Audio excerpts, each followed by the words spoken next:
warahmatullahi wabarakatuh.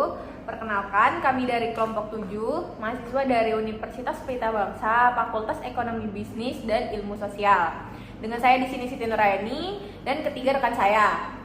Nama saya Neneng Latifah. Saya Herlina Dianti. Saya Delvi Laura Octavia. Baik, di sini kami akan membahas sebuah materi tentang manajemen resiko di sektor pariwisata. Studi kasus yang kami ambil adalah sektor pariwisata pada Gunung Merapi. Sebelum membahas studi kasus, kami akan menjelaskan sedikit tentang apa itu manajemen resiko dalam konteks pariwisata. Manajemen resiko dalam konteks pariwisata lebih kepada perencanaan dan implementasi proses yang diarahkan untuk memanajemeni efek yang merugikan yang ditimbulkan melalui krisis dari bencana di pariwisata. Selain itu juga mempersiapkan perbaikan dalam sistem maupun prosedur untuk menangani peluang-peluang pariwisata yang berpotensi. Nah, untuk mengetahui lebih jelas apa saja yang ada di dalam manajemen risiko di sektor pariwisata, kita akan membahas hal-hal terkait seperti yang pertama ada bencana dan pariwisata, lalu ada manajemen krisis, ada peran industri pariwisata di dalam manajemen risiko, ada sumber risiko, lalu ada standar manajemen resiko dan juga proses manajemen resiko pariwisata. Nah, lalu apa sih yang dimaksud dengan bencana dan pariwisata? Oke, di sektor ini industri pariwisata tidak memiliki tanggung jawab untuk mengembangkan atau mengimplementasikan rencana dan pengaturan manajemen pengaturan bencana. Komunitas badan-badan yang diserahkan tugas tersebut yang seharusnya bertanggung jawab. Dimanapun dimungkinkan, seyogianya industri pariwisata berpartisipasi dalam merencanakan dan mengelola penanganan bencana melalui pihak lokal, regional, dan panitia nasional. Lalu keikutsertaan seperti ini menempatkan pentingnya pariwisata agar masuk dalam agenda Badan Manajemen Penanggulangan Bencana dan mempromosikan kebutuhan untuk menetapkan ukuran tentang pengembangan perlindungan kepada pengunjung. Melalui cara seperti ini, operator wisata dan destinasi menjadi proaktif sehingga memperkecil dampak bencana terhadap industri mereka. Tak kalah pentingnya, kebutuhan khusus pariwisata tersebut termasuk pengunjung dan pasar dimasukkan pada saat proses perencanaan. Lalu di sini ada pembahasan yang kedua yaitu manajemen krisis. Apa sih yang dimaksud manajemen krisis?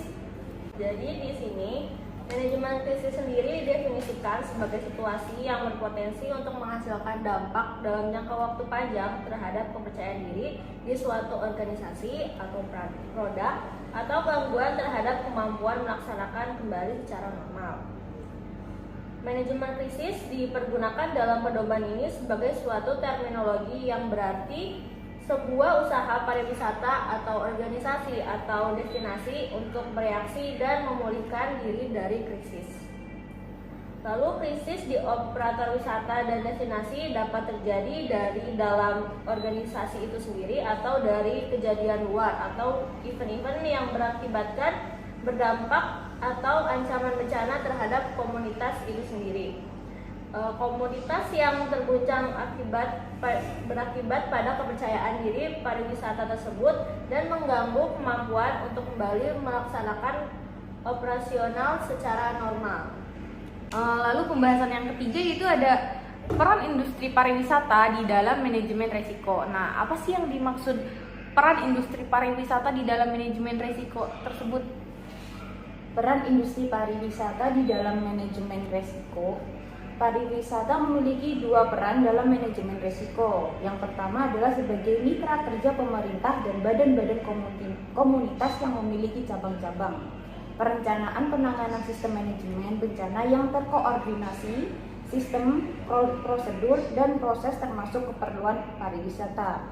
Yang kedua adalah mengembangkan rencana dan prosedur yang sesuai dengan masing-masing destinasi, peran spesifik, organisasi, tanggung jawab untuk melatih personil kepada rencana tersebut dan untuk melaksanakan tes reguler terhadap rencana prosedur dan personil dan secara berkala disesuaikan dan ditingkatkan. Organisasi yang terlibat dalam manajemen penanggulangan bencana tidak semestinya bekerja secara terisolasi. Masing-masing operator dan organisasi menjadi bagian penanganan bencana komunitas dan berfungsi sebagai dengan ketetapan, koordinasi, dan sistem yang terintegrasi. Pengembangan rencana, efektif, dan prosedur penanganan bencana dalam konteks manajemen sangat bergantung pada yang pertama, ada rapat antar badan. Kedua, implementasi proses manajemen resiko bencana. Yang ketiga, pengembangan rencana dan prosedur. Keempat, menciptakan dan menumpuk kemitraan. Kelima, konsultasi komunitas. Keenam, komunikasi efektif. Ketujuh, pelatihan personil. Kedelapan, tes terhadap perencanaan. Lalu, untuk sistem manajemen penanganan bencana di setiap negara harus mengalokasikan penanggung jawab dan pemeran yang akan memanajemen bencana. Industri pariwisata tidak memiliki tanggung jawab tersebut atau mengalokasikan penugasan kepada Badan Manajemen Penanggulangan Bencana. Sebaiknya dilakukan kerjasama berdasarkan kerangka kerja untuk menghasilkan nilai tambah terhadap hasil keseluruhan. Berbagai bagian yang berbeda dan dalam industri pariwisata akan memiliki tanggung jawab yang berbeda dalam manajemen penanganan bencana dan memerlukan koordinasi pada tingkatan yang berbeda-beda sesuai sistem manajemen penanganan bencana. Otoritas pariwisata nasional atau negara misalnya harus ikut serta melalui keanggotaan dari panitia yang sesuai proses manajemen resiko penanganan bencana, sehingga memberi sumbangan kepada pengembangan kebijakan dan proses perencanaan strategis. Operator wisata individu memberi kontribusi dengan menjadi panitia kerja. Proses manajemen bencana di level lokal termasuk membangun reaksi dan pemulihan kepada komunitas, rencana serta prosedur fasilitas wisata. Contohnya rencana evaluasi gedung pariwisata. Di semua level manajemen penanganan bencana terdiri dari beberapa agen-agen penanggulangan bencana. Yang terakhir, dalam peran industri pariwisata di dalam manajemen risiko yaitu pengembangan dan implementasi strategi manajemen risiko pariwisata agar menjawab secara komprehensif resiko potensial telah menjadi bagian tak terpisahkan dalam pengelolaan pariwisata di destinasi. Strategi ini sebaiknya dikaitkan dengan rencana manajemen penanganan bencana di komunitas dan termasuk rencana aksi di mana operator wisata dan organisasi saling bersinergi dengan tugas-tugas yang dikerjakan oleh Badan Manajemen Penanggulangan Wisata. Manajemen risiko bagi perusahaan menyediakan sesuai dan minimal untuk keamanan tamu dan karyawan, sistem keamanan untuk berkomunikasi dengan semua orang yang berada di dalam area atau destinasi, lalu keamanan gedung, lalu menyiapkan personil terlatih kepada Badan Manajemen Penanggulangan Bencana selama kejadian dan langkah pemulihan yang diperlukan. Terus menyediakan sumber daya untuk mendukung keperluan selama kejadian dan langkah pemulihan. Lalu yang terakhir, prosedur untuk menormalkan keadaan dan menjalankan kegiatan sehari-hari setelah operasi penanganan bencana selesai. Oke, itu tadi adalah pembahasan tentang peran industri pariwisata di dalam manajemen risiko. Nah, di dalam manajemen risiko konteks pariwisata ini pasti ada yang menjadi sumber risiko. Nah, yang dimaksud sumber resikonya itu apa sih? Oke, sumber resiko. Kita bahas dulu ya. Dalam keadaan ini, keadaan yang mengandung bahaya dan resiko merupakan dua hal yang berbeda. Hazard atau keadaan yang mengandung bahaya adalah sumber yang mendatangkan bencana terhadap komunitas atau organisasi. Sementara resiko didefinisikan sebagai sebuah kemungkinan terjadi sesuatu yang akan memberikan dampak kepada sasaran. Terjadinya tingkat risiko yang tinggi yang diakibatkan oleh hazard terhadap komunitas. Contohnya atau tingkat risiko rendah kemungkinan yang ditimbulkan oleh hazard. Keadaan yang mengandung bahaya juga dihubungkan sebagai penyebab risiko. Keadaan yang mengandung bahaya sendiri bukan bencana ya. Setiap hazard berpotensi untuk menyebabkan kerugian dan kehilangan bagi komunitas maupun lingkungan. Akan tetapi, dampak hazard belum tentu menyebabkan bencana. Apabila sebuah gempa bumi, contohnya, terjadi di daerah terpencil dan tidak berpenghuni sehingga tidak menyebabkan kerugian harta benda, nyawa maupun kerusakan fasilitas, maka ini bukan bencana. Nah, identifikasi resiko yang berkaitan dengan keselamatan dan keamanan tamu, tuan rumah, dan pegawai pariwisata berdasarkan 4 sumber. Yang pertama, lingkungan manusia dan institusi. Nah, resiko ini muncul apabila pengunjung menjadi korban atas kejahatan umum seperti pencurian, copet, penganiayaan, perampokan, dan lainnya.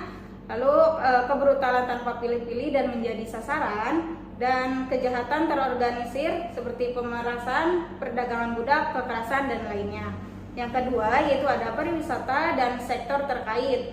Pariwisata dan sektor terkait seperti transportasi, olahraga, pengecer dapat membahayakan keamanan pengunjung, integritas fisik dan ekonomi melalui yang pertama, standar keselamatan yang buruk pada usaha-usaha pariwisata seperti kebakaran, kesalahan konstruksi, dan tidak ada perlindungan anti gempa atau dan lainnya. Lalu ada sanitasi yang buruk dan tidak memperhatikan keberlangsungan lingkungan di masa depan, dan tidak ada tersedianya perlindungan terhadap tindakan di luar hukum, kejahatan, dan kriminal pada fasilitas-fasilitas pariwisata. Lalu ada penipuan dalam transaksi komersial dan lain-lainnya. Yang ketiga, pengunjung atau pelaku perjalanan individual. Nah, pelaku perjalanan atau pengunjung dapat membahayakan dirinya sendiri, termasuk tuan rumahnya melalui pertama, praktek olahraga dan aktivitas hiburan yang berbahaya, mengemudi dengan ceroboh, dan mengkonsumsi makanan dan minuman tidak aman. Lalu ada berpergian pada saat kondisi kesehatan buruk yang semakin memburuk selama perjalanan, dan menyebabkan konflik dan pertikaian dengan penduduk setempat melalui sikap dan tidak sesuai dengan budaya komunitas atau melanggar hukum. Yang terakhir ada pengunjung wilayah berbahaya dan kehilangan barang-barang pribadi, dokumen, uang, dan sebagainya karena kecerobohan. Nah, yang keempat ada resiko fisik dan lingkungan. Kerusakan fisik dan lingkungan dapat terjadi apabila para pelaku perjalanan pertama tidak menyadari karakter destinasi, terutama flora dan fauna. Kedua, tidak mempersiapkan pengobatan yang dibutuhkan untuk melakukan perjalanan seperti vaksinasi dan profilaksis. Yang ketiga, tidak berhati-hati ketika makan atau minum maupun memperhatikan kebersihan pribadi. Yang terakhir itu ada menghadapi situasi bahaya yang ditimbulkan dari lingkungan fisik. Oke, itu tadi adalah pembahasan tentang sumber resiko. Lalu di sini pembahasan yang kelima, ada standar manajemen resiko. Apa sih yang dimaksud dengan standar manajemen resiko tersebut?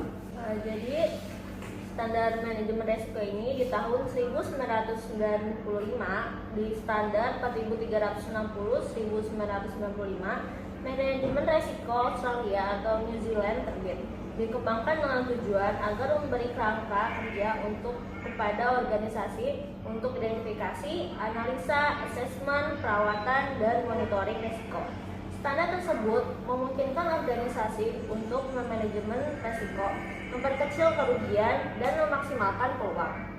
Standar tersebut diperbaiki pada tahun 1999 dan diperbaharui kembali pada tahun 2004. Adaptasi standar manajemen risiko terhadap bencana atau keadaan darurat standar ANZS 4360/1995 tentang manajemen risiko dapat diaplikasikan di luar konteks organisasi. Proses adaptasi terhadap standar untuk dipergunakan dalam konteks manajemen bencana termasuk menjawab isu-isu sebagai berikut. Yang pertama, standar manajemen risiko berisi proses yang dikembangkan untuk sebuah organisasi dan industri, tetapi manajemen bencana melibatkan beberapa organisasi yang bekerja dalam konteks sebagai komunikasi. Lalu, istilah dalam industri. Resiko diukur berdasarkan kemiripan dan konsekuensi keadaan bahaya terhadap organisasi. Melalui pendekatan materialistis, khususnya bagi engineering, manajemen bencana menanggapi resiko sebagai fungsi hazard dan rentannya komunikasi, lebih sebagai pendekatan sosiologi. Proses manajemen resiko penanggulangan bencana dikembangkan di Australia oleh Emergency Management Australia atau EMI dan telah mengalami pengembangan untuk tujuan lain. Nah, itu tadi adalah pembahasan tentang standar manajemen resiko. Lalu yang terakhir di sini ada proses manajemen resiko pariwisata. Gimana sih proses manajemen resiko pariwisata tersebut? Dalam proses manajemen resiko wisata, pedoman ini proses generik manajemen resiko diadaptasi agar lebih spesifik terhadap kebutuhan dan konteks pariwisata. Proses yang dikembangkan adalah untuk destinasi, namun prinsip yang sama dapat diaplikasikan kepada bisnis pariwisata, organisasi yang menjalankan proses manajemen resiko. Gambaran tentang proses manajemen resiko berdasarkan dua macam kegiatan. Yang pertama komunikasi dan konsultasi, serta yang kedua monitor dan kaji ulang. Dan 5 kegiatan utama yaitu menetapkan konteks, identifikasi resiko, analisa resiko, evaluasi resiko, dan penanganan resiko. Nah, itu tadi pembahasan sedikit tentang materi manajemen resiko dalam konteks pariwisata. Lalu selanjutnya itu kita akan membahas tentang studi kasus manajemen resiko dalam sektor pariwisata. Di sini yang kita ambil adalah manajemen resiko erupsi Merapi terhadap pariwisata. Gunung Merapi termasuk salah satu gunung api teraktif di Indonesia yang secara geografis terletak pada posisi 7 derajat 32,5 lintang selatan dan 110 derajat 26,5 bujur timur, dan secara administratif terletak di Kabupaten Sleman, Daerah Istimewa Yogyakarta, Kabupaten Magelang, Kabupaten Boyolali, dan Kabupaten Klaten di Provinsi Jawa Tengah. Gunung Merapi merupakan salah satu tujuan wisata unggulan di Yogyakarta. Kegiatan pariwisata yang memanfaatkan keindahan panorama, keanekaragaman sumber daya dan alam serta budaya yang berkembang di sekitar gunung api menjadi daya tarik tersendiri bagi para wisatawan sehingga mampu mendatangkan ratusan ribu wisatawan setiap tahunnya. Hal ini memberikan peluang yang besar bagi penduduk sekitar Merapi untuk memperoleh pendapatan, misalnya dengan menjadi guide dan mengembangkan usaha kuliner dan souvenir serta membuka villa atau hotel. Akan tetapi, Gunung Api Merapi juga mempunyai catatan sejarah letusan yang cukup sering bererupsi. Sampai tahun 2010, erupsi Gunung Merapi sudah tercatat 84 kali kejadian dengan selang waktu letusan kisaran antara 1 hingga 18 tahun atau rata-rata 4 tahun. Letusan Merapi yang berdampak besar yang pernah tercatat antara lain tahun 1822, 1872, 1931, dan yang terakhir tahun 2010. Dengan menelan korban jiwa 339 jiwa. Selain itu, erupsi Merapi tahun 2010 menyebabkan kerusakan fisik, infrastruktur, dampak sosial dan psikologis, serta berdampak pada sektor ekonomi dan pariwisata. Khususnya pada sektor pariwisata, erupsi menyebabkan kerugian akibat kerusakan objek wisata, kerusakan lingkungan, kerusakan villa atau hotel yang mengakibatkan penurunan pendapatan pariwisata dan akhirnya berdampak pada kehidupan masyarakat yang bermata pencarian dari sektor wisata ini. Berdasarkan laporan reaksi RR pasca bencana erupsi Merapi, Bappenas dan BNPB tahun 2011, kerusakan yang dialami oleh sektor pariwisata setidaknya tercatat sekitar 13 miliar, sedangkan kerugian yang dialami baik berupa hilangnya pendapatan serta potensi pendapatan yang seharusnya diterima adalah sebesar 29 miliar. Hal ini menunjukkan resiko yang harus diderita akibat bencana erupsi cukup besar sehingga perlu dilakukan suatu pengelolaan resiko bencana atau risk management. Kesimpulan dari pembahasan kami yaitu yang pertama, manajemen resiko dapat dilakukan melalui 4 rangkaian proses, yaitu identifikasi resiko, analisis resiko, respon resiko, dan monitoring resiko. Yang kedua, terdapat 21 resiko yang teridentifikasi dari aspek natural, ekonomi, finansial, manajerial, dan teknikal. Lalu yang ketiga, analisis resiko menunjukkan resiko tertinggi yaitu aspek natural dan kerusakan lingkungan. Sedangkan resiko yang terendah merupakan aspek finansial dan manajerial. Untuk proses respon resiko erupsi Merapi terhadap pariwisata setempat yang digunakan yaitu acceptance, mitigation, avoidance, dan transference. Resiko pada aspek natural adalah resiko yang harus diterima karena merupakan proses alamiah dan merupakan ancaman dari erupsi Merapi. Selain aspek natural yang direspon dengan menerima, resiko pada keempat aspek lainnya dapat direspon dengan mengurangi, mitigation, memindahkan, dan menghindari. Respon dengan cara mengurangi resiko dapat diterapkan, misalnya untuk resiko kerusakan lingkungan adalah dengan melakukan reboisasi pada objek-objek wisata yang mengalami kerusakan dilakukan rehabilitasi, sedangkan untuk bangunan hotel atau villa dapat direhabilitasi dan diperkuat. Respon resiko dengan cara menghindari misalnya pada resiko penurunan jumlah wisatawan dan penurunan pendapatan dapat dilakukan dengan peningkatan promosi dan publikasi. Sedangkan respon resiko dengan cara memindahkan misalnya pada resiko penurunan produktivitas pariwisata dan timbulnya pengangguran, maka dapat diterapkan strategi yang melibatkan pihak ketiga seperti mendatangkan ahli tata ruang untuk penataan kembali lokasi pariwisata dan mengadakan pelatihan keterampilan. Yang kelima, pemantauan atau monitoring resiko menunjukkan sejauh mana status pelaksanaan strategi yang telah diterapkan dalam upaya mengurangi resiko yang mungkin timbul. Dan yang terakhir, pada monitoring resiko dilakukan pemantauan dan kontrol terhadap jalannya strategi dengan mengetahui kejadian pemicu serta status pelaksanaannya. Nah, itu tadi untuk pembahasan tentang studi kasus yang diambil dalam manajemen resiko konteks pariwisata.